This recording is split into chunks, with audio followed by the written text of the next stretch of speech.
শুভ সকাল দর্শক, সবাইকে আমন্ত্রণ জানাচ্ছি এখন টিভির নিয়মিত স্বাস্থ্য বিষয়ক আয়োজন আরোগ্য নিকেতনের আজকের পর্বে। আপনাদের সাথে রয়েছি আমি ডাক্তার আঞ্জুমানারা তামান্না। এখন চলছে শীতকাল এবং শীতকালীন সময়ে আমরা জানি সাধারণ সর্দি, কাশি, গলা ব্যথা এই সমস্যাগুলো খুবই প্রকোপ আকার ধারণ করে সাধারণ সবার মাঝখানে। সে বিষয়টিকে মাথায় রেখে আজকের আয়োজনে আমরা কথা বলবো শীতকালীন সময়ে নাক কান গলার যেই সমস্যাগুলো হয় সেগুলো নিয়ে। এবং এ বিষয়ে কথা বলার জন্য আমার সাথে আজকে রয়েছেন ঢাকা মেডিকেল কলেজ ও হাসপাতালের নাক কান গলা বিভাগীয় প্রধান অধ্যাপক doctor Sheikh Nurul Fatah Rumi sir. Sir, প্রথমেই অনেক স্বাগত জানাচ্ছি আমাদের আজকের আয়োজনে। ধন্যবাদ। আজকে আমরা একটু কথা বলবো, তুমি যেটা বলেছো যে শীতকালীন সময়ে কিছু কমন নাক কান গলার প্রবলেমগুলো।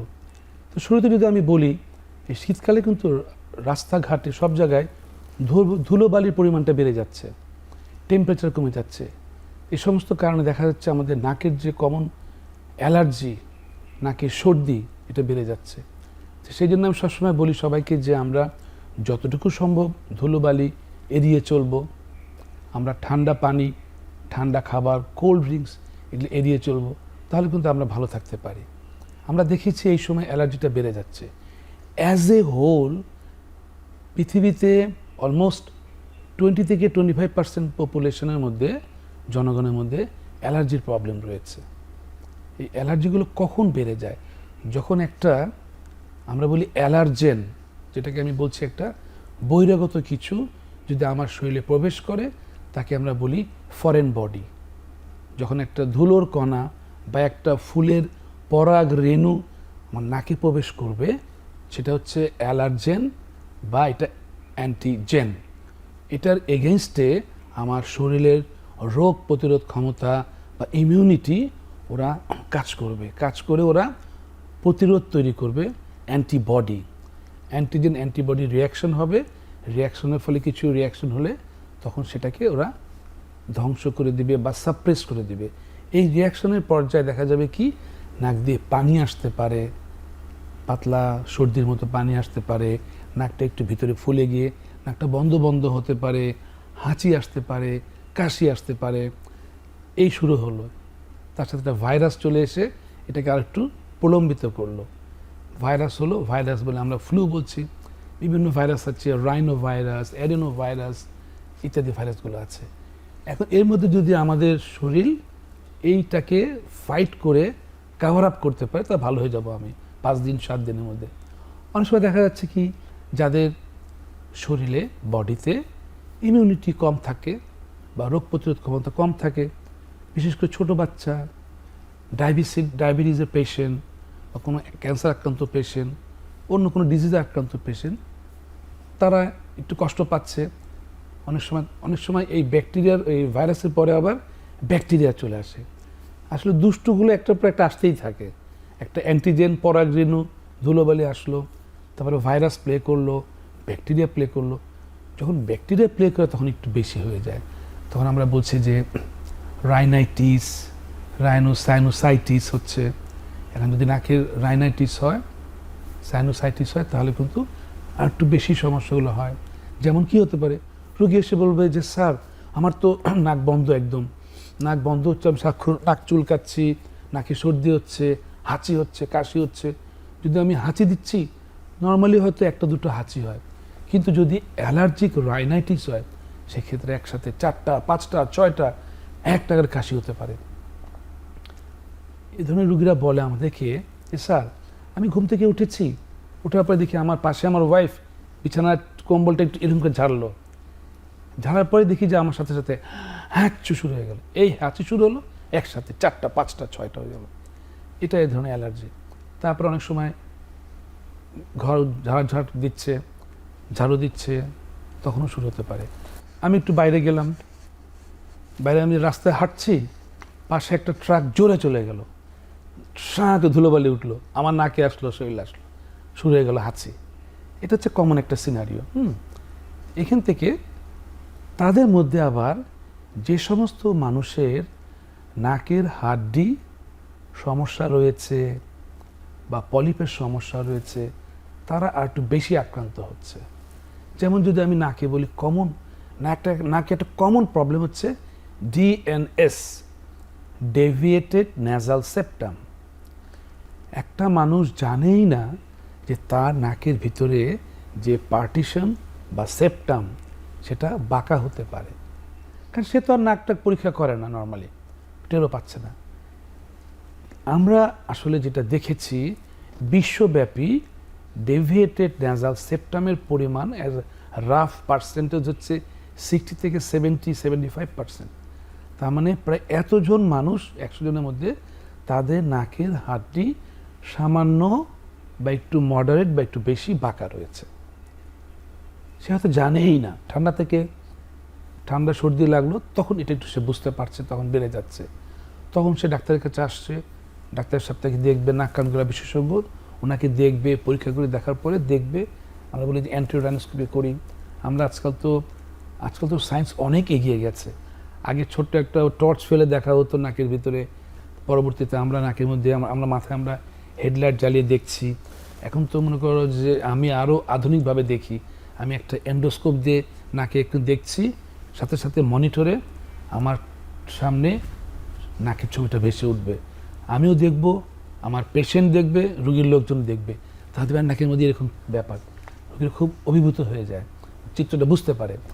তখন দেখা যাচ্ছে তার নাকের অ্যালার্জির সমস্যা দেখছি, প্লাস একটু নাকের হাড্ডি বাঁকা। সাথে সাথে রুগী উৎকণ্ঠিত হয়ে যায়, স্যার আমার তো নাকের হাড্ডি বাঁকা, তা আমাকে অপারেশন করতে হবে?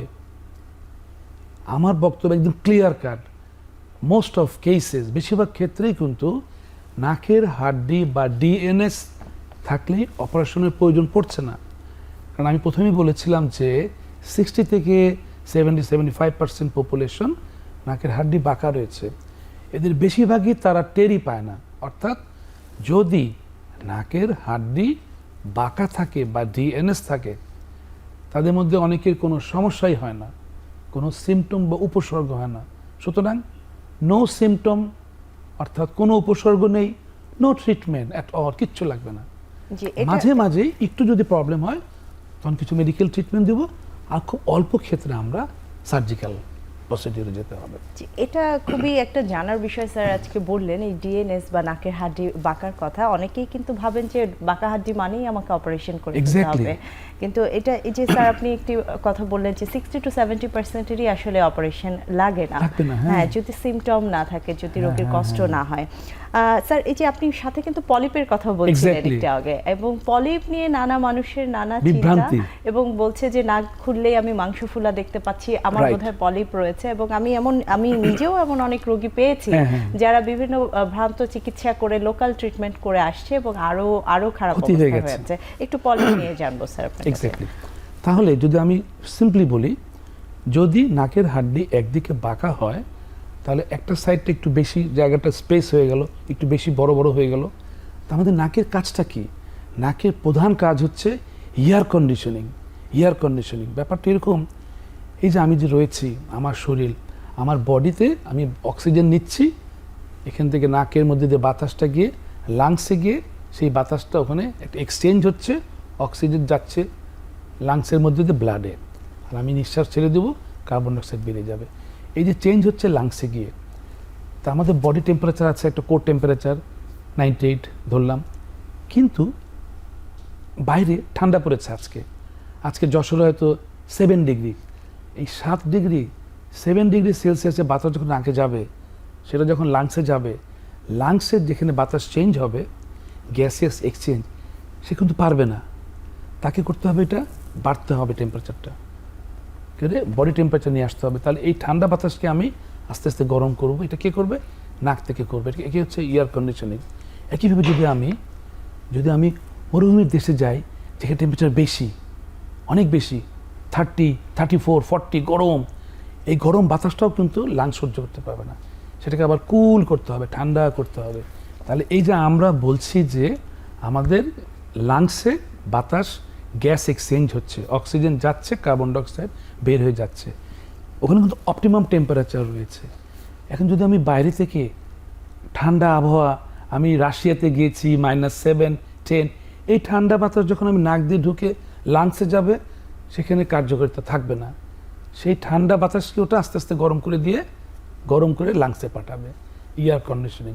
আবার যখন আমি মরুভূমিতে যাব, সৌদি আরবে যাবো 30-48 ডিগ্রি টেম্পারেচার বেশি, সেটাকে কুল করতে হবে, ঠান্ডা করবে। এটা একটা ইম্পর্টেন্ট ফাংশন।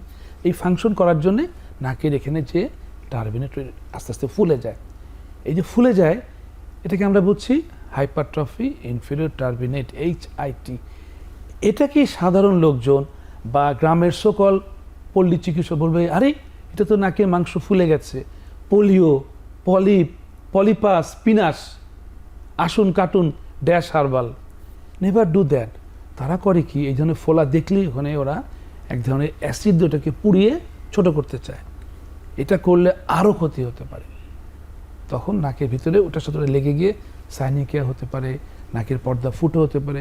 আমার পরামর্শ হচ্ছে এটা আসলে পলিপ না, পোলিও, পলিপাস না, এটা নর্মাল ফিজিওলজিক্যাল কন্ডিশন। সেই জন্য আমার পরামর্শ থাকবে, এই ধরনের কথা কেউ যদি বলে আপনার নাকে পলিপ হয়েছে, ডোন্ট এগ্রি। কারণ নাকে সত্যিকারের পলিপ হয় সেটা হচ্ছে যখন দীর্ঘদিন ধরে অ্যালার্জিক প্রবলেম থাকে, অ্যালার্জিক রাইনাইটিস হয়, তখন নাকের মিকোজা ফুলে গিয়ে একদম রিয়েল পলিপ হবে, যেটা দেখতে পেইল বা ফ্যাকাশে বা সাদাটে। নর্মালি যদি আমি নর্মালি নাকের ভিতরে দেখি, আমার নাকের যে মিউকাস মেমব্রেন বা ঝিল্লিগুলো একটু লালচে বা হালকা পিঙ্কিশ। যখন তীব্র ইনফেকশন হবে তখন লাল হয়ে যাবে। আর পলিপ কিন্তু লাল বা পিঙ্কিশ না, পলিপ হচ্ছে পেইল বা সাদাটে ফ্যাকাশে এরকম। তো সুতরাং প্লিজ আপনারা, আমি আমার এখন টিভির দর্শকদের মধ্যে জানাতে চাই যে নাকে যখনই কেউ বলবে আপনার নাকে পলিপ, পোলিও হয়েছে, আসুন অপারেশন করুন, প্লিজ থিঙ্ক টুয়াইস। আপনি আমাদের কাছে আসুন, সঠিক পরামর্শ গ্রহণ করুন। কেননা নাকের পলিপ সত্যিকারের পারতে অনেক কম। যদি সত্যিকারের পলিপ হয় সেক্ষেত্রে অত্যন্ত আধুনিক সার্জারি রয়েছে। প্রথমে প্রাথমিকভাবে আমরা মেডিকেল ট্রিটমেন্ট দিব। যদি কাভার আপ না হয় সেক্ষেত্রে রিয়েল অপারেশন করে আমরা পলিপকে রিমুভ করব। কিন্তু এই কথায় কথায় পলিপ, পোলিও, পলিপাস, আসুন কাটুন, ড্যাশ হার্বাল এইসব অপচিকিৎসা করা যাবে না। জি, খুবই আসলে ইনফরমেটিভ একটি তথ্য আসলে পাওয়া গেল স্যার, যেটা সাধারণ মানুষের মধ্যে যে ধারণাগুলো আছে সেটা হয়তো দূর হবে আপনার এই কথার মাধ্যমে। স্যার, আরও একটি বিষয়, যেহেতু নাকের কথা আসছে, অনেকেই শীতকালে যে কমন সমস্যাটি বলে বাচ্চাদের ক্ষেত্রে বিশেষ করে, যে ঘুম থেকে ওঠার পর বা একটু জোরে হাঁচি কাশি দেওয়ার পর নাক থেকে ব্লাড যাচ্ছে, ব্লিডিং হচ্ছে, এবং এটা নিয়ে ছোট বাচ্চাদের ক্ষেত্রে বাবা মারা তো খুবই অরিড থাকে, চিন্তিত থাকে, এবং বড়দের ক্ষেত্রেও আমরা দেখছি অনেকে এসে বারবার বলছে আমি একটু হাঁচি দিলেই আমার ব্লাড আসছে, বা একটু ঠান্ডা লেগেছে আমার প্রচুর ব্লাড আসছে, বন্ধ হচ্ছে না। সেই ক্ষেত্রে আসলে আপনার পরামর্শ কি? নাক দিয়ে রক্ত আসছে, আমরা এটাকে বলছি এপিস্ট্যাক্সিস, রক্ত আসছে।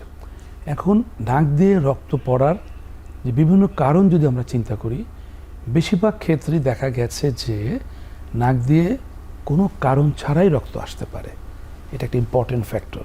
অর্থাৎ আমরা বলি ইডিওপ্যাথিক বা আননোন কারণে রক্ত আসছে। আর একটা হতে পারে যে লোকাল কজ। লোকাল বলতে আমি বলছি নাক, সাইনাস, এই আশেপাশেগুলো মিলে এখানকার কোনো কারণ বা এখানকার কোনো সমস্যা বা প্যাথোলজির কারণে নাক দিয়ে রক্ত আসতে পারে। আর একটা বলছি জেনারেল কজ, মানে সামগ্রিক, জেনারেল। যেমন যদি আমার লিভারের প্রবলেম হয়, লিভার যেটা যকৃৎ, লিভারের প্রবলেম হলেও নাকে রক্ত আসতে পারে। ব্লাড প্রেশার অনেক বেড়ে গেছে, রক্ত আসতে পারে। আমাদের যে রক্ত, কেন লিভারের প্রবলেম হতে পারে? কারণ আমাদের লিভারটা তারা রক্ত বন্ধ করতে যে বিভিন্ন ক্লটিং ফ্যাক্টর রয়েছে লিভারে তৈরি হচ্ছে। আমাদের রক্ত বন্ধ করার জন্য অনেকগুলো ফ্যাক্টর রয়েছে, সেগুলো ইম্পর্টেন্ট, সেখানে ঘাটতি হলে হতে পারে। তারপরে আমাদের মনে রাখতে হবে আমাদের যে রক্ত কণিকা রয়েছে, ব্লাড সেলস, তার মধ্যে একটা হচ্ছে প্ল্যাটেলেট আমরা বলি।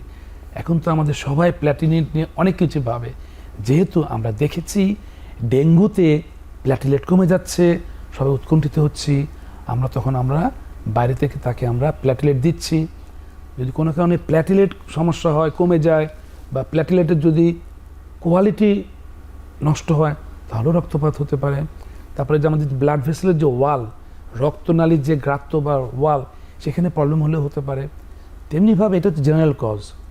আর যেটা আমি লোকাল কজের মধ্যে আমি চিন্তা করতে পারি কি, যে সিম্পল যে রাইনাইটিস হলো, সিম্পল যে সাইনোসাইটিস হয়েছে, সেখানে কিন্তু রক্ত প্রবাহ বৃদ্ধি পায়, হাঁচি কাশি তখন যদি জোরে হাঁচি কাশি হয়, জোরে হাঁচি দিল বাচ্চাটা, তখন অনেক সময় ছোট সূক্ষ্ম রক্তনালী ছিঁড়ে গিয়ে রক্ত আসতে পারে। জি অবশ্যই স্যার, জানলাম আসলে ব্লিডিং হওয়ার নাক দিয়ে অনেকগুলো একটা কারণ কথা আমাকে বলতে হবে একটা মিনিট, সেটা হচ্ছে কি, আমি আমার মাদেরকে বলবো আপনারা আপনাদের ছোট বাবুকে বলবেন তোমরা নাকের মধ্যে আঙ্গুল দিয়ে খোঁটাখুটি করবে না, because most common cause for a children, ছোট বাচ্চার, তারা হচ্ছে নাকের মধ্যে আঙ্গুল দিয়ে খোঁটাখুটি করে। এটা একটা ইম্পর্টেন্ট। জি অনেক সুন্দর আসলে আপনি বলে দিলেন বাচ্চার মায়েদেরকে কি কি সচেতনতা আসলে মেনটেন করবে। আরও জানবো স্যার আপনার কাছ থেকে, আমাদের একটা বিরতির সময় হলো, বিরতি থেকে ফিরে জানবো বাকি সমস্যাগুলো।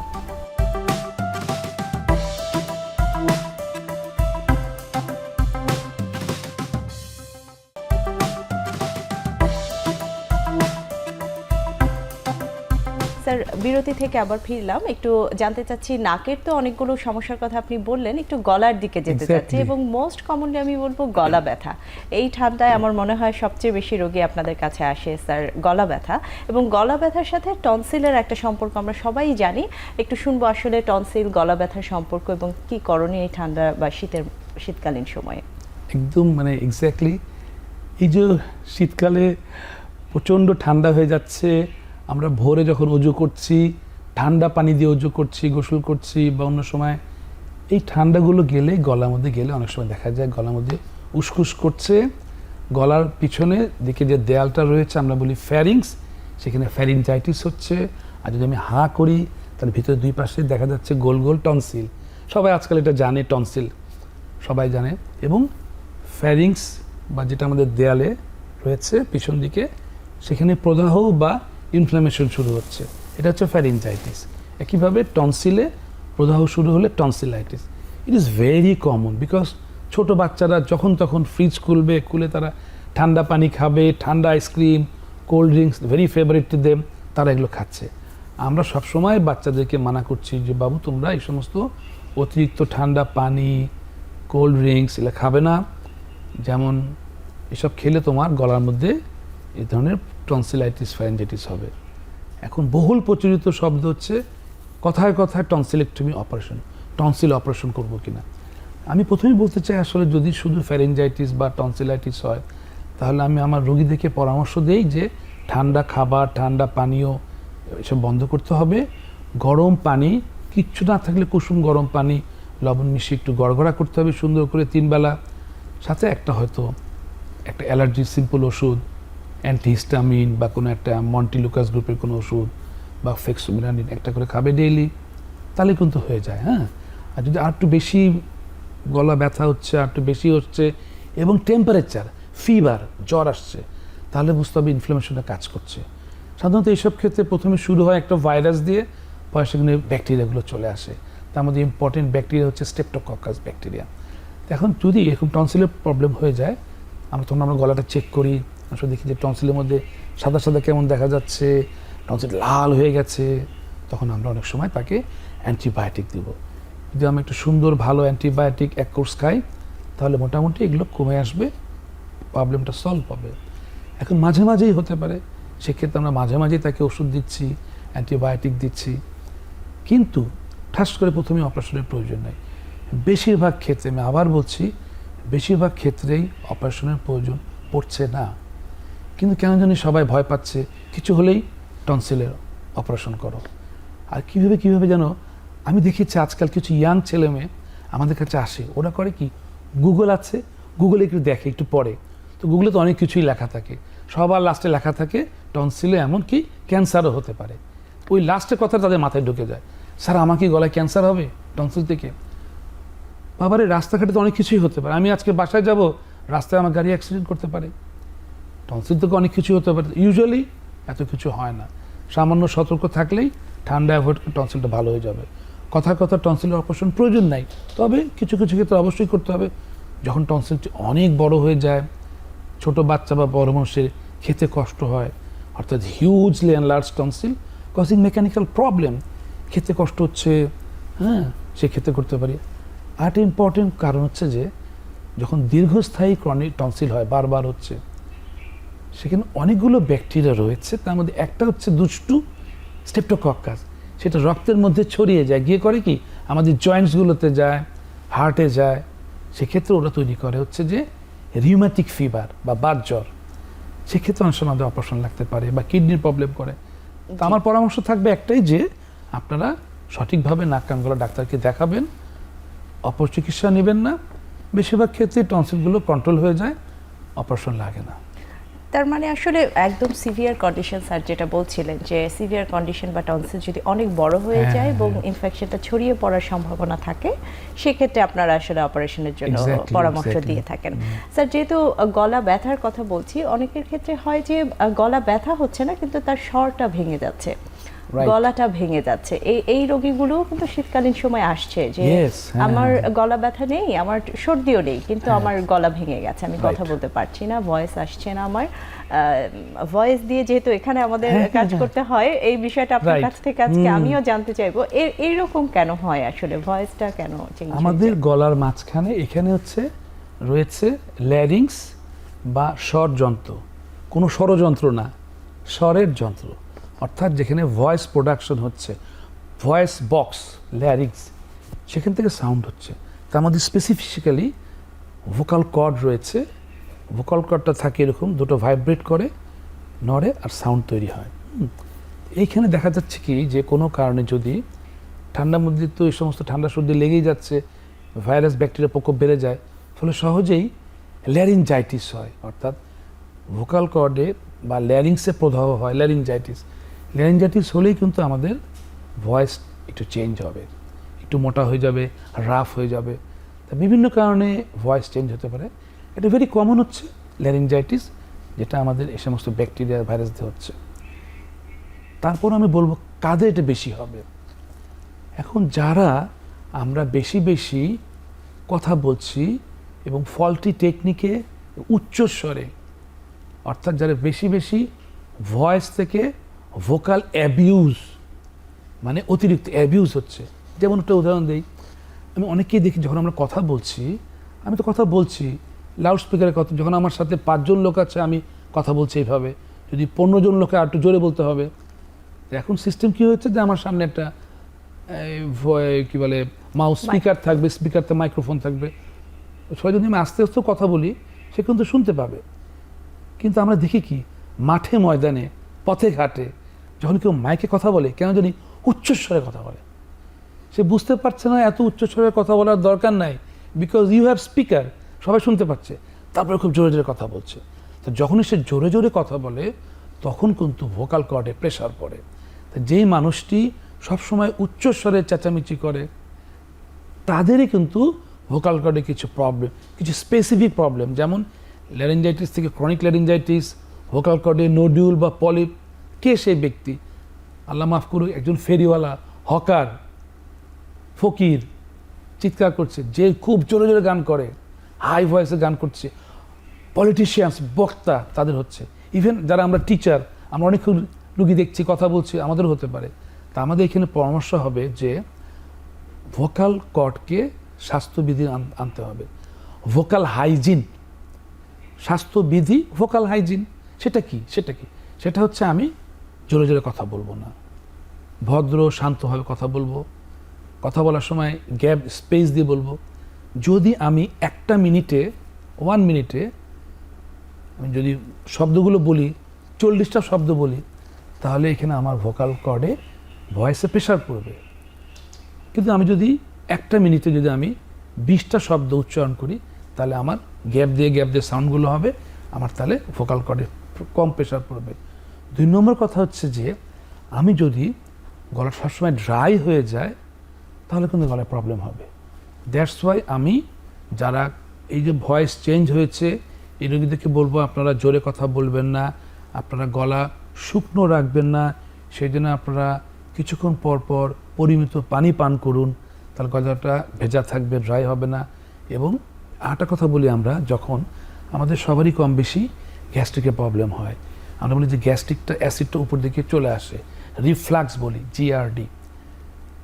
বাঙালি স্বভাব হচ্ছে কি, তারা দুপুরে বা রাতে হেভি একবারে অনেক ভাত খেয়ে শুয়ে পড়বে।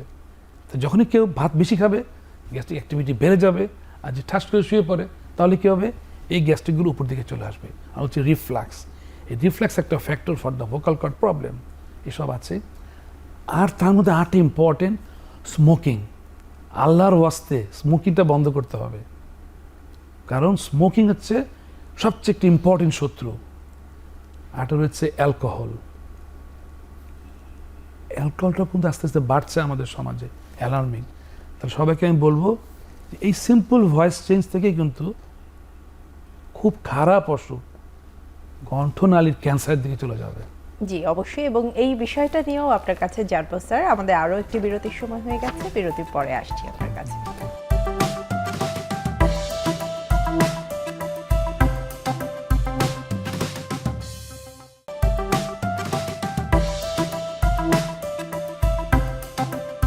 স্যার বিরতির আগে শুনছিলাম আপনার কাছে আসলে ভয়েস, আপনি বলছিলেন কি কি কারণে গলার স্বরটা চেঞ্জ আসতে পারে বা ভেঙে যায়, আমরা যেটা নর্মালি বলি গলা ভেঙে গেছে। স্যার আমি একটু যেহেতু আপনি একটু আগে বলছিলেন ক্যান্সারের কথা এবং আরও অ্যাডভান্স যে রোগগুলোর কথা বলছিলেন, এবং আপনি যেখানে আছেন আসলে ঢাকা মেডিকেল কলেজ, আমরা জানি সারা বাংলাদেশের রেফার্ড রোগীগুলো আপনাদের কাছে যাচ্ছে এবং সব কমপ্লিকেটেড বা জটিল রোগীগুলো আপনারা হ্যান্ডেল করছেন। সেই ক্ষেত্রে একটু জানতে চাইবো, আসলে আমরা কিন্তু থাইরয়েডেরও কিছু রোগীর কথা জানি, এখন সবাই মোটামুটি জানেই থাইরয়েড গ্ল্যান্ডের কথা। গলায় জানি এই থাইরয়েড গ্ল্যান্ড থাকে, একটু এই গ্ল্যান্ডের কোনো রোগ নিয়ে আপনাদের কাছে যখন রোগীরা যায় কি কি সমস্যা নিয়ে যায়, এবং বাংলাদেশে এখন সবচেয়ে কমনলি কি সমস্যাগুলো নিয়ে যাচ্ছে? একদম খুব ভেরি কমন। এটা আমি বলেছি যে কণ্ঠস্বর পরিবর্তন, ভয়েস চেঞ্জ, তার মধ্যে একটা ইম্পর্টেন্ট কজ হচ্ছে যে থাইরয়েড ডিজিজ। থাইরয়েড ডিজিজের কারণেও কণ্ঠস্বর চেঞ্জ হচ্ছে। থাইরয়েড গ্ল্যান্ডের কাজ হচ্ছে বডিতে থাইরয়েড হরমোন প্রডিউস করা। রক্তে তারা থাইরয়েড হরমোন ছড়িয়ে দেয়, সেই হরমোন আমাদের চিন্তা, চেতনা, মেধা, মননে সাহায্য করে, আমাদের রেসপিরেটরি সিস্টেম, সব সিস্টেম কাজ করে।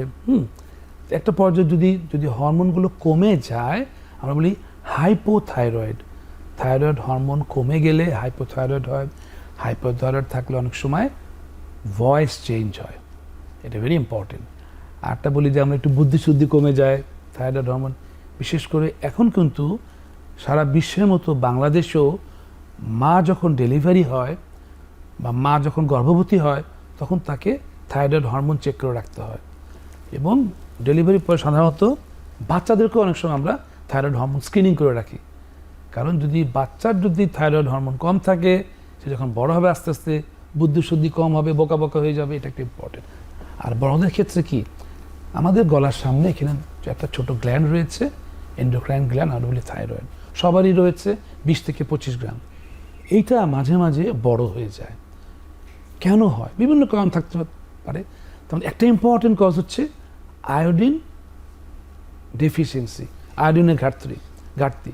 তো বাংলাদেশ সরকার কিন্তু এই আয়োডিনটা আমরা লবণের মাধ্যমে গ্রহণ করি, নিয়ম করে দিয়েছে যে কোনো লবণ তৈরির ক্ষেত্রে সেখানে আয়োডিন লবণ দিতেই হবে। ফলে আমরা আয়োডিন থেকে মুক্তি পাচ্ছি। কিন্তু আল্লাহ মাফ করুক, কখনো কখনো দুষ্কৃতিকারী ভেজাল যারা, তারা আয়োডিন লবণ ঠিকমতো লবণের মধ্যে আয়োডিন দিচ্ছে না। আমি যদি তাহলে আয়োডিন বিহীন লবণ খাই, তাহলে আমার সমাধান বেড়ে যাবে। তা গলায় আমার কী হলো, দেখা যাচ্ছে আমার যে গলায় থাইরয়েড গ্ল্যান্ড রয়েছে সেটা আস্তে আস্তে বড় হলো। যদি শুধু একটু বড় হয়, আমরা বলছি গলগণ্ড, গলার মধ্যে দুষ্টু হয়ে গেল, মারামারি হলো, গণ্ডগোল, গণ্ডগোল, গণ্ডগোল, উল্টায় দিলাম গলগণ্ড, এই হচ্ছে গলগণ্ড, বড় হয়ে গেছে। সেক্ষেত্রে আমরা থাইরয়েড হরমোন লেভেল চেক করে আমরা নির্দিষ্ট মাত্রায় বিভিন্ন থাইরয়েডের ওষুধ দিয়ে ইনশাল্লাহ গলগণ্ডকে কমিয়ে আবার নর্মাল করতে পারি। But problem is that sometimes থাইরয়েডের ভিতরে ছোট ছোট গুটি বা নোডিউল তৈরি হচ্ছে। এই ছোট ছোট নোডিউল হয়ে গেলেই দিস আর দ্য প্রবলেম। এগুলো যখন আস্তে আস্তে আরও বড় হয়, 10 মিলিমিটার বা বেশি বা কিছু, তখনই প্রবলেম। তখন দেখা যাচ্ছে সার্জারির প্রয়োজন হতে পারে। আর স্পেশালি নাওএডেজ থাইরয়েডের ইনসিডেন্স অফ থাইরয়েড ক্যান্সার বেড়ে যাচ্ছে। এখন থাইরয়েডও গলগণ্ড হচ্ছে, নোডিউল হচ্ছে, ক্যান্সার হচ্ছে। তবে সবচেয়ে বড় সুখবর হচ্ছে যে থাইরয়েড গ্ল্যান্ডের অপারেশনগুলো এখন আমরা নাক কান গলার ডাক্তাররা আমরা করছি, এবং থাইরয়েড ক্যান্সার যেগুলো আছে ইনশাআল্লাহ বেশিরভাগ ক্ষেত্রে একদম মোস্টলি মোর দেন 95% আমরা একদম 100% চিকিৎসা থাইরয়েড ক্যান্সারও করতে পারি। সেক্ষেত্রে আমরা কী করি, থাইরয়েড গ্ল্যান্ডকে আমরা সুন্দর করে অপারেশন করে দিই। তারপরে আমরা তাকে পরবর্তীতে পরমাণু চিকিৎসা কেন্দ্রের মাধ্যমে তাকে একটা আয়োডিনের একটা রেডিও আয়োডিন একটা ক্যাপসুল খাওয়াই, তারপরে আমরা তাকে ফলো আপে রাখি, রোগী একদম ভালো থাকছে। ইভেন যে মেয়েটা থাইরয়েড অসুখটা মেয়েদের মধ্যে বেশি হচ্ছে, যদি থাইরয়েড ক্যান্সারে আক্রান্তও হয় আমরা চিকিৎসা করে দেবো, অপারেশন করব, ক্যাপসুল খাওয়াবো, পরে ইনশাআল্লাহ 2 বছর পরে সে বাবুও নিতে পারছে। জি, অর্থাৎ সঠিক চিকিৎসা করলে এভরিথিং পসিবল। এটা আসলে খুবই একটা জানার বিষয়, কারণ ক্যান্সার শুনলেই আমাদের দেশের আতঙ্কিত। মানুষরা খুবই আতঙ্কিত হয়ে যায়। এবং আমি আরও একটি জিনিস অ্যাড করব, অনেকেই কিন্তু দেশে চিকিৎসা নিতে একটু ভাবে যে এই চিকিৎসাটা হয়তো সম্পূর্ণ হবে না, কমপ্লিট হবে না, দেশের বাইরে যাওয়ারও চিন্তা করে। সেই ক্ষেত্রে এই যে স্যার বললেন যে এখন খুবই কমন হয়ে গেছে আমাদের দেশে, এটার পুরো চিকিৎসা হচ্ছে এবং ফলো আপটাও খুব ইজি হয়ে গেছে এখন আগের চেয়ে। আমি তো অবশ্যই আপনাদের মাধ্যমে বাংলাদেশের দর্শকদের বলতে চাই, আমাদের দেশে এখন ধরতে গেলে সব চিকিৎসাই হচ্ছে। জি, সেটা আমরা প্রমাণ দেখিয়েছিলাম করোনাতে, যখন 2 বছর সব বন্ধ ছিল তখন সব তো আমরাই চিকিৎসা করেছি। আমাদের ডাক্তার যথেষ্ট মেধাবী, তাদের অনেক সুযোগ সুবিধা বাড়ছে দিনে দিনে, এবং বিশ্বাস করতে হবে যে এই থাইরয়েডের ক্যান্সার বা থাইরয়েডের চিকিৎসা আরও অনেক কিছু সব দেশেই সম্ভব হচ্ছে। জি। আমাদের সমস্যাটা হচ্ছে কি, আমাদের এত বেশি রোগীর জনসংখ্যা, প্রেশার, ঢাকা মেডিকেলে গিয়েছে একসাথে এত রোগী, ডাক্তার কম, স্পেস কম, ফলে গ্যাদারিং, হইচই, গ্যাদারিং টাইম, এইটাই একটু সমস্যা। আদারওয়াইজ ইনশাআল্লাহ আমরা চিকিৎসা দিতে সক্ষম। জি, আসলে এই ক্যান্সারের রোগীগুলোর একটা ভরসার কেন্দ্র যদি হয়ে যায় আমাদের দেশের চিকিৎসা কেন্দ্রগুলো, তাহলে আশা করি রোগীরা দেশেই চিকিৎসা সম্পূর্ণ করতে পারবে। স্যার, এই যে থাইরয়েডের ক্যান্সারের কথা আপনি বললেন, তাহলে এই যে মানুষ বলে গলায় ক্যান্সার হয়েছে, আমি একটু সাধারণ ভাষায় বলবো আপনার কাছে, গলায় ক্যান্সার বলতে কি শুধুই থাইরয়েডের ক্যান্সার, নাকি আরো অন্য ধরনের ক্যান্সারও হতে পারে? অন্য ধরনের ক্যান্সারগুলোই বেশি। সেটা হচ্ছে গলার ভিতরে যে আমাদের যে ওরাল ক্যাভিটি রয়েছে সেখানে ক্যান্সার হতে পারে, ভেরি ইম্পর্টেন্ট একটা জায়গা, অর্থাৎ গলার ভিতরে ক্যান্সার হতে পারে টনসিল, গলার পেছনে, ইভেন যে টাং বা জিহ্বা সেখানে হতে পারে, চিক সেখানে হতে পারে। আর একটা ইম্পর্টেন্ট অর্গান হচ্ছে ল্যারিংস বা কণ্ঠনালী বা ভয়েস ল্যারিংস, সেখানেও কিন্তু ক্যান্সার হচ্ছে। তারপরে আমাদের যে লালা গ্রন্থি রয়েছে, প্যারোটিড গ্ল্যান্ড, স্যালিভারি গ্ল্যান্ড, সেখানেও হচ্ছে।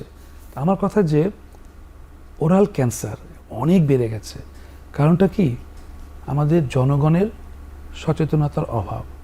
আমরা বারবার করে বলতে চাই যে ওরাল ক্যান্সার অনেক কমানো সম্ভব, হেড নেক ক্যান্সার কমানো সম্ভব। কিভাবে? হাউ? Simple, very simple. আমি যদি স্মোকিংটাকে অ্যাভয়েড করি, স্মোকিং অ্যাভয়েড করব, অ্যালকোহল অ্যাভয়েড করব, একদম বন্ধ। নেক্সট হচ্ছে পান, তামাক, জর্দা, এই যে চাবাচ্ছি, লাল হয়ে যাচ্ছে জিহ্বা, ভিতরে লাল হয়ে গেছে, যত লাল হবে তত খারাপ। এবং বিশ্বাস করতে হবে যে পান, তামাক, জর্দা বন্ধ করলে, স্মোকিং, অ্যালকোহল বন্ধ করলে তার ক্যান্সার হবেই না। তো এই ইম্পর্টেন্ট ফ্যাক্টরগুলো রয়েছে। তার সাথে একটা ভাইরাস অনেক সময় চলে আসছে, যে আমরা বলছি হিউম্যান প্যাপিলোমা ভাইরাস আসছে, এফস্টাইন-বার ভাইরাস, হ্যাঁ, সেটা আবার নাকের পিছনেও ক্যান্সার করছে। তা আমার কথা, যদি আমরা সুন্দর স্বাস্থ্যসম্মত নিয়মকানুন মেনে চলি, যদি আমরা মেনটেন করি, আমরা ক্যান্সার থেকে দূরে থাকতে পারবো। জি, এটা আসলে এই জন্যই জানতে চাওয়া স্যার, আপনার মাধ্যমে রোগীদের বা আমাদের সাধারণ মানুষদের জানানো যে অনেক রোগী আসলে প্রিভেন্টেবল, আমরা প্রতিরোধ করতে পারি, চাইলেই প্রতিরোধ সম্ভব। এটাই তো বলি আমরা যে প্রিভেনশন। সারা বিশ্বে কিন্তু অসুখ করতে দিব না, তার আগেই প্রিভেনশন করব, এটা ভেরি ইম্পর্টেন্ট। সেই জন্য কিন্তু প্রাইমারি হেলথ কেয়ারটা ইম্পর্টেন্ট ভূমিকা, যেখানে আমরা সারা দেশের জনগণকে আমরা শিক্ষিত করার চেষ্টা করছি, জনগণকে স্বাস্থ্য শিক্ষা দিচ্ছি। এবং একটা কথা কি, আমাদের যে ইনফ্রাস্ট্রাকচার হেলথ কেয়ারের, সেখানে একদম গ্রাসরুট লেভেলে আমাদের স্বাস্থ্যকর্মী রয়েছে, পরিবার কল্যাণ কর্মীরা রয়েছে, তারা কিন্তু ঘরে ঘরে যাচ্ছে, তারা সব কিছু বোঝাচ্ছে যে এটা করলে ভালো, বাচ্চার জ্বর হবে না, বাচ্চাকে টিকা দাও। আমাদের এক অর্থে কিন্তু, ইভেন আমি যদি তাকাই আমার ইন্ডিয়া সাবকন্টিনেন্ট এরিয়াতে, আমাদের কিন্তু হেলথের যে সূচকগুলো, বাচ্চাদের টিকাদানের হার, তারপরে শিশু মৃত্যুর হার, মাতৃমৃত্যুর হার, অনেকগুলো কিন্তু কমে গেছে। আমরা কিন্তু এ সমস্ত হেলথ প্যারামিটার্সে আস্তে আস্তে মানে ভালো করছি। কিন্তু সেই সাথে আমার দুশ্চিন্তা হচ্ছে ইয়াং জেনারেশন, তারা একটা ফ্যাশন করে স্মোকিং করছে, অ্যালকোহল খাচ্ছে, তারপরে আরও বাজে বাজে অভ্যেস করছে। দিস আর ভেরি ব্যাড, এটা আমাকে কমাতেই হবে। জি, অবশ্যই আরও জানবো স্যার এই সচেতনতার বিষয়গুলো। আমাদের আরও একটি বিরতির সময় হয়ে গেছে, ফিরছি আপনার কাছে আবার।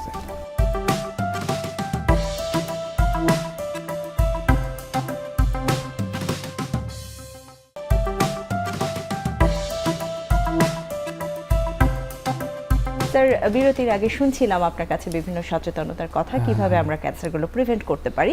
যেহেতু আজকে আমরা শীতকালীন সমস্যা নিয়ে মূলত কথা বলছি, একটু জানবো কানের সমস্যা নিয়ে। অনেকেই কিন্তু এই শীতে কান ব্যথার কমপ্লেইনটা করেন, এবং কান দিয়ে অনেকের পানি পড়ে, পুজ পানি আসে, এই ধরনের সমস্যার কথাও বলেন। ঠান্ডা লাগার সাথে আসলে কানের কোনো সম্পর্ক আছে কিনা সর্দি কাশির? এবং এই যে অনেক সময় পানি আসছে বা পুজ আসছে, এবং সেটা নিয়েও অনেকে অনেক রকম ভ্রান্ত চিকিৎসা নিচ্ছে, একটু কানের সমস্যাগুলো নিয়ে শুনবো। সেটা হচ্ছে কি যে আমাদের তো শরীরে বডিতে একটা আরেকটা ইন্টারকানেক্টেড। যেমন কান যদি আমি চিন্তা করি, আমাদের কানের সাথে কানে 3টা অংশ রয়েছে, বহিঃকর্ণ, মধ্যকর্ণ, অন্তঃকর্ণ। এটা মিডিল ইয়ার, মধ্যকর্ণ। সেখান থেকে একটা টিউব পাইপ বের হয়েছে, সেই পাইপটার ভিতর দিয়ে গিয়ে নাকের পেছনে সংযুক্ত একটা টিউবের মাধ্যমে আমরা বলছি ইস্টিশিয়ান টিউব বা ই টিউব। ফেসবুক না, ই টিউব, এটা হচ্ছে ইস্টিশিয়ান টিউব। এখন এই টিউবটা ঠাস করে বন্ধ হয়ে যাচ্ছে কখন? যদি আমার নাকটা বন্ধ হয়ে যায়, নাকে ঠান্ডা লাগলো, সর্দি লাগলো, অ্যালার্জি হলো, তাহলে নাকের এখানে সমস্যা হচ্ছে, তার মধ্যে সেখানে নাকে ইনফেকশন আসলো, তাহলে নাকের পিছন দিকে শেষ মাথায় ওই ইস্টিশিয়ান টিউবটা ওপেন করে, সেখানে গিয়ে তখন সমস্যাগুলো তৈরি হয়। টিউবটা বন্ধ হয়ে গেলে ধীরে ধীরে কানটা বন্ধ হয়ে যায়। পেশেন্ট বলে, স্যার আমার কানটা কেমন বন্ধ হয়ে গেল, তালা লেগে গেল। ঠাট্টা করি, ভাই তালাতে লেগে গেছে, চাবি নাই, কিন্তু ডাইরেক্ট চাবি নাই। তখন আমি কি করব? নাকে আমরা কিছু ওষুধ দিচ্ছি, ড্রপ দিচ্ছি, আর তাকে আমি বারবার বলবো আপনাকে ঢোক গিলতে হবে, সোয়ালো করতে হবে। ঢোক গিললে ওই তালার ওই চাবিটা একটু একটু খুলবে আর কি। আমি তাকে চুইংগাম খেতে বলবো, চকলেট খেতে বলবো। আবার ডায়াবেটিস হলে তো সমস্যা। তাহলে সে যদি বারবার ঢোক গিলে, তাহলে ওই টিউবটা ওপেন হয়, কানটা ভালো হয়ে যায়। কিন্তু যদি হচ্ছে না, তখন দেখা যাবে কানের মধ্যে সমস্যা তৈরি হয়ে গেল। আবার ছোট বাচ্চাদের টনসিল থাকেই কমন, নাকের ভিতরে পিছনে একদম থাকে অ্যাডেনয়েড। যখন অ্যাডেনয়েড বড় হয়, তখন ওই টিউবটা বন্ধ হয়ে গেলে কানের সমস্যা। তখন কানটা বন্ধ হয়ে যায়, কানে শুনতে কম পায়, পরবর্তীতে কানে ইনফেকশন হয়। কানে যদি ইনফেকশন হয়, আমরা বলি ইনফেকশন বারবার হলে একটা পর্যায়ে কানের পর্দা ফুটো হয়ে যেতে পারে। কানের পর্দা ফুটো হয়ে গেলে, পর্দা ফুটো হয়ে গেল, সেটা একটা খুব সমস্যার বিষয়। যদি বারবার পর্দা ফুটো থাকে, ভালো হচ্ছে না, তখন ক্রনিক সমস্যা হয়ে গেল কানের, আমরা বলি কান পাকা। এই কান পাকা হয়ে গেলে অনেক সমস্যা হয়, কানে শুনতে অসুবিধা হয়, অনেক সময় কানের মধ্যে ভোঁ ভোঁ শব্দ হয়, মাথা ঘোরাতে পারে। তো কান পাকার ক্ষেত্রে প্রথম ইম্পর্টেন্ট পরামর্শ হচ্ছে কোনোভাবেই কানের ভিতরে পানি ঢোকানো যাবে না। বড় তুলো দিয়ে কান বন্ধ করে গোসল করতে হয়, বা ইয়ার প্লাগ দিয়ে গোসল করতে হয়। এটা কখনো কখনো আমরা অ্যান্টিবায়োটিক কানের মধ্যেও দিয়ে থাকি, ড্রপ মুখে মুখে খাওয়াই, চিকিৎসা করি। কখনো কখনো কানের অপারেশনের প্রয়োজন হয়। এখানে কানের ব্যাপারে আরেকটা বলতে চাই আমি সবাইকে, যে এখন কিন্তু আমাদের কানের সমস্যাগুলো বাড়ছে। কানের ইম্পর্টেন্ট কাজ হচ্ছে হিয়ারিং বা শ্রবণ। আর একটা হচ্ছে যে কান আমাদের বডিতে ব্যালেন্স মেনটেন করে, ভারসাম্য, এটাও ইম্পর্টেন্ট। ইদানিং দেখা যাচ্ছে যে ইয়াং ছেলেমেয়েগুলো কানের মধ্যে হেডফোন লাগিয়ে তারা সারাক্ষণ গান শুনে। কেউ কেউ ভালো ছেলেমেয়ে পড়ালেখা করে, কি অনলাইনে পড়ছে, গানে সারাক্ষণ পড়ছে। এই যে কন্টিনিউয়াস যে কানের মধ্যে সে লাগিয়েছে এবং তার কানে সবসময় সাউন্ড যাচ্ছে, এতে করে কিন্তু সে দুইভাবে আক্রান্ত হচ্ছে। তার যে হেয়ারিং থ্রেশহোল্ড, শ্রবণ শক্তিটা আস্তে আস্তে কমে যাবে, এবং এই যে রেডিয়েশন ফ্রিকোয়েন্সি, এটা লং টার্মে কিন্তু তাকে ক্ষতি করবে, অনেক ক্ষতি করবে। সেই জন্য আমার অনুরোধ থাকবে যে আমি সবসময় ইয়ারফোন, হেডফোন লাগিয়ে আমি গান শুনবো না। কন্টিনিউয়াস গান শুনছে বা কানের মধ্যে লাগাচ্ছে, তারপরে জোরে জোরে সে সাউন্ড শুনছে। Loud music very important. একটা কথা এসেছে, এখন তো আমরা বলি দূষণ, পলিউশন। তার মধ্যে একটা আছে যেমন নদী পলিউশন, এয়ার পলিউশন, একটা সাউন্ড পলিউশন। এই যে সাউন্ড পলিউশন, উচ্চস্বরে মাইক, হর্ন, সারাক্ষণ গাড়ি রাস্তাঘাটে এত হর্ন হচ্ছে। ট্রাফিক জ্যাম থাকলেই সবাই হর্ন বাজাচ্ছে খামাখা। হর্ন দিলে তো গাড়ি যাবে না সামনে। এই হর্নটা আমাদেরকে শব্দ দূষণ করছে। আমাদের যে নর্মাল যে হিয়ারিং লেভেল ক্ষতিগ্রস্ত হচ্ছে, শব্দ দূষণের কারণে আমাদের গর্ভবতী মা ক্ষতি হচ্ছে, রোগীরা ক্ষতি হচ্ছে, আমাদের ব্লাড প্রেশার বাড়ছে। এটা একটা ইম্পর্টেন্ট ফ্যাক্টর। সেই জন্যে শব্দ দূষণ নিয়ন্ত্রণ আইনও করা হয়েছে। অযথা হর্ন বাজালে ফাইন করা হবে। হসপিটালের সামনে বলা আছে যে সাইলেন্ট জোন, উচ্চস্বরে তো আমি হর্ন দিতে পারবো না। এগুলো মানতে হবে আমাদেরকে আর কি। জি অবশ্যই। এবং স্যার খুব গুরুত্বপূর্ণ একটি কথা বলছেন যে আসলে কানের কাজ শুধু শ্রবণ করা একটি প্রধান কাজ, রয়েছে। এছাড়া পাশাপাশি ব্যালেন্স করা। অনেকেই কিন্তু এই কানের সমস্যার জন্য ইমব্যালেন্স ফিল করেন। Exactly, হ্যাঁ। শরীরে অনেকে এসে বলছেন মাথা ঘোরাচ্ছে, আমার মাথা ঘোরায়, অথবা আমি দাঁড়ালে বসলে মনে হয় যেন আমার সামনে দুলছে। অনেকে কিন্তু বুঝতে পারছেন না এটা তার কানের সমস্যার জন্য হচ্ছে, এবং কানটারও আসলে যত্নের প্রয়োজন। অবশ্যই স্যার আমরা অনেক কিছুই জানলাম আজকের আয়োজনে, নাক কান গলার যে সমস্যাগুলো আসলে শীতকালীন সময় হয়। তারপরও একটু জানতে চাইবো আসলে এই যে এই ঠান্ডার মধ্যে এটা যেন এই সমস্যাগুলো যেন না আসে, কিভাবে প্রতিরোধ করা সম্ভব, বিশেষ করে আমাদের যারা সিনিয়র সিটিজেন রয়েছেন, বয়স্ক যেই রোগীরা রয়েছেন বা সাধারণ মানুষ রয়েছেন, তাদের যত্নের বিষয়টা নিয়ে যদি একটু বলেন এই সময়ে। বয়স্ক রোগীদের প্রতি শ্রদ্ধা জানিয়ে বলছি যে বয়সের কারণে তাদের বডিতে রোগ প্রতিরোধ ক্ষমতা কমে আসে। এই ফ্যাক্টরটা কিন্তু তাকে রোগাক্রান্ত করতে পারে সহজেই। আর একটা কথা, বয়স্ক রোগীদের ক্ষেত্রে কিন্তু ডায়াবেটিসের সংখ্যাটাও বেশি। ডায়াবেটিস থাকলে কিন্তু রোগ প্রতিরোধ ক্ষমতাও একটু কমে যায়, যার ফলে এই সময় তাদেরকে অতিরিক্ত সাবধানতা অবলম্বন করতে হবে। নামাজ পড়ার ক্ষেত্রে, অজু করার ক্ষেত্রে ঠান্ডা পানির পরিবর্তে একটু কুসুম গরম পানি দিয়ে অজু গোসল করতে হবে। তারা ঠান্ডা পানি একদম খাবে না। এই সমস্ত ব্যবস্থা করলে তাদের ঠান্ডার প্রকোপটা কমে যাবে, তারা সুস্থ থাকবে। এটা একটা ইম্পর্টেন্ট ফ্যাক্টর আমি মনে করছি। জি অবশ্যই। অসংখ্য ধন্যবাদ জানাচ্ছি অধ্যাপক ডাক্তার শেখ নুরুল ফাতাহ রুমী স্যার আজকের আয়োজনে আপনার এত ব্যস্ত সময় থেকে আমাদের সময় দেওয়ার জন্য, এবং এত গুরুত্বপূর্ণ কিছু বিষয় নিয়ে সবাইকে সচেতন করার জন্য অনেক অনেক ধন্যবাদ স্যার। অনেক অনেক ধন্যবাদ তোমাকে, সেই সাথে আমার প্রিয় এখন টিভির দর্শকদেরকে আমি ধন্যবাদ এবং শুভেচ্ছা জানাচ্ছি। দর্শক, আরোগ্য নিকেতনের আজকের আয়োজনের একদমই শেষে চলে এসেছি, এবং আমরা জানলাম এই শীতকালীন সময় আমাদের নাক কান গলার যত্নগুলো কিভাবে করা প্রয়োজন, কিভাবে এই সময়কার যে সাধারণ রোগ সেগুলো থেকে আমরা দূরে থাকতে পারি। আশা করি সবাই অনেক উপকৃত হয়েছেন। সবার সুস্থতা কামনায় আজকের আয়োজন থেকে এখানেই বিদায় নিচ্ছি।